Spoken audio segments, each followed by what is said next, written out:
the Bible, and the Catechism in a year. Day 46. From the Book of Exodus.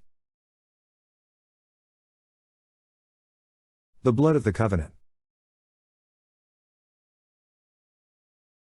And he said to Moses, "Come up to the Lord, you and Aaron, Nadab, and Abihu, and 70 of the elders of Israel, and worship afar off. Moses alone shall come near to the Lord, but the others shall not come near, and the people shall not come up with him."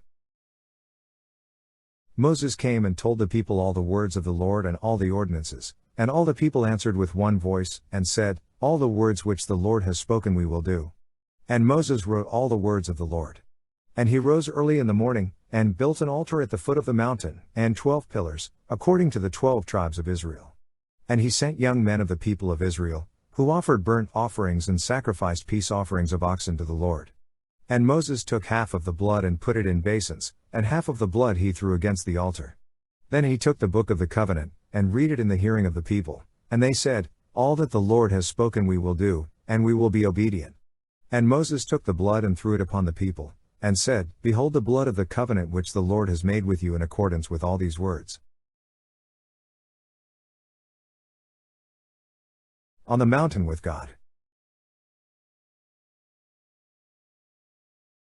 Then Moses and Aaron, Nadab, and Abihu, and 70 of the elders of Israel went up, and they saw the God of Israel, and there was under his feet as it were a pavement of sapphire stone, like the very heaven for clearness.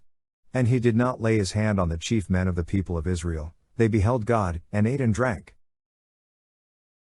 The Lord said to Moses, "Come up to me on the mountain, and wait there, and I will give you the tables of stone, with the law and the commandment, which I have written for their instruction."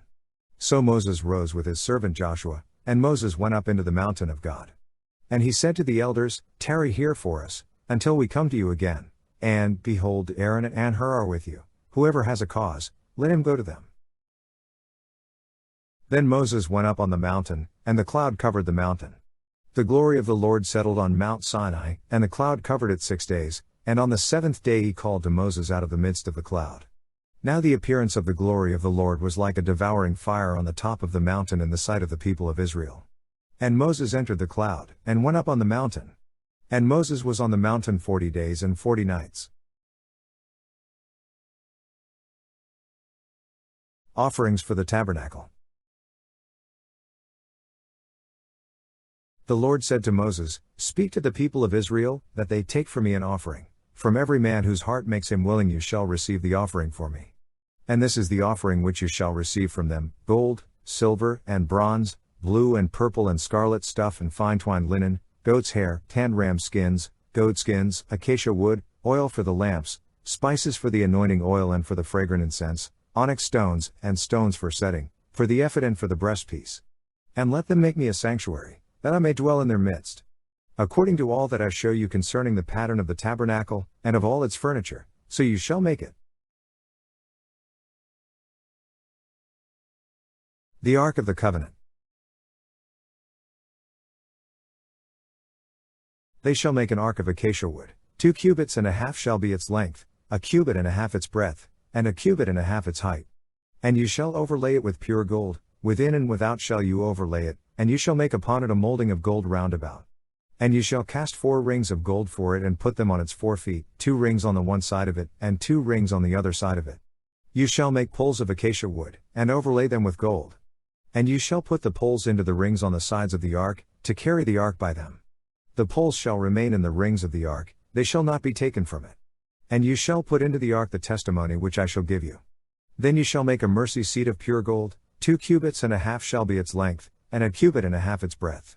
And you shall make 2 cherubim of gold, of hammered work shall you make them, on the 2 ends of the mercy seat. Make 1 cherub on the one end, and 1 cherub on the other end, of one piece with the mercy seat shall you make the cherubim on its 2 ends. The cherubim shall spread out their wings above, overshadowing the mercy seat with their wings, their faces one to another, toward the mercy seat shall the faces of the cherubim be.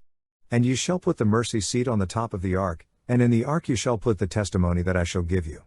There I will meet with you, and from above the mercy seat, from between the 2 cherubim that are upon the ark of the testimony, I will speak with you of all that I will give you in commandment for the people of Israel. The table for the bread of the presence. And ye shall make a table of acacia wood, 2 cubits shall be its length, a cubit its breadth, and a cubit and a half its height. You shall overlay it with pure gold, and make a molding of gold around it, and you shall make around it a frame a handbreadth wide, and a molding of gold around the frame. And you shall make for it 4 rings of gold, and fasten the rings to the 4 corners at its 4 legs. Close to the frame the rings shall lie, as holders for the poles to carry the table. You shall make the poles of acacia wood, and overlay them with gold, and the table shall be carried with these. And you shall make its plates and dishes for incense, and its flagons and bowls with which to pour libations, of pure gold you shall make them. And you shall set the bread of the presence on the table before me always. The lampstand. And you shall make a lampstand of pure gold.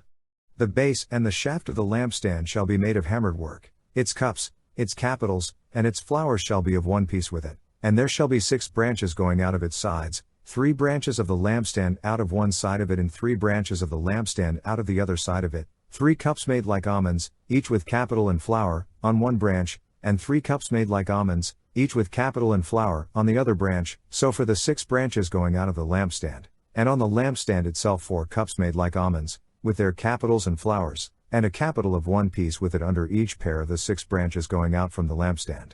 Their capitals and their branches shall be of one piece with it, the whole of it one piece of hammered work of pure gold.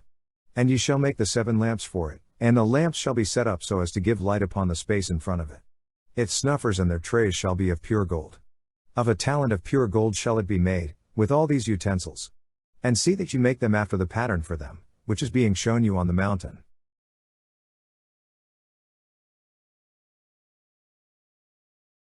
From the Book of Psalms.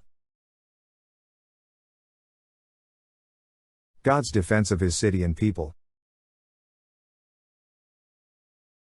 To the choirmaster. A psalm of the sons of Korah. According to Alamoth. A song.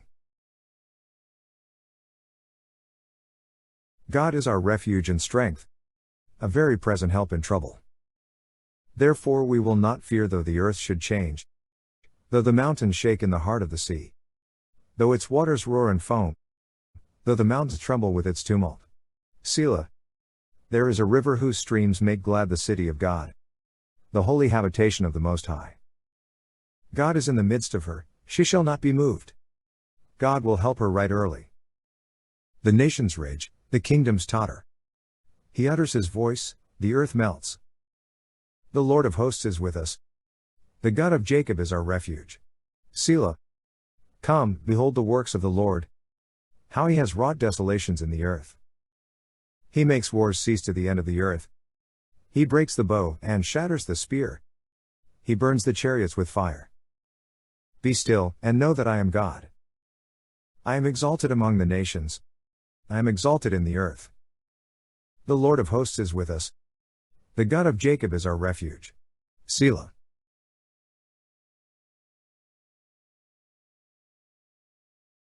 From the Gospel of Matthew. The faithful or the unfaithful slave. Who then is the faithful and wise servant, whom his master has set over his household, to give them their food at the proper time? Blessed is that servant whom his master when he comes will find so doing. Truly, I say to you, he will set him over all his possessions. But if that wicked servant says to himself, my master is delayed, and begins to beat his fellow servants, and eats and drinks with the drunken, the master of that servant will come on a day when he does not expect him and at an hour he does not know, and will punish him, and put him with the hypocrites. Their men will weep and gnash their teeth. The parable of the 10 bridesmaids. Then the kingdom of heaven shall be compared to 10 maidens who took their lamps and went to meet the bridegroom. 5 of them were foolish, and 5 were wise. For when the foolish took their lamps, they took no oil with them, but the wise took flasks of oil with their lamps. As the bridegroom was delayed, they all slumbered and slept. But at midnight there was a cry, behold, the bridegroom. Come out to meet him. Then all those maidens rose and trimmed their lamps. And the foolish said to the wise, give us some of your oil, for our lamps are going out. But the wise replied, Perhaps there will not be enough for us and for you, go rather to the dealers and buy for yourselves. And while they went to buy, the bridegroom came, and those who were ready went in with him to the marriage feast, and the door was shut. Afterward the other maidens came also, saying, Lord, Lord, open to us. But he replied, Truly, I say to you, I do not know you. Watch therefore, for you know neither the day nor the hour.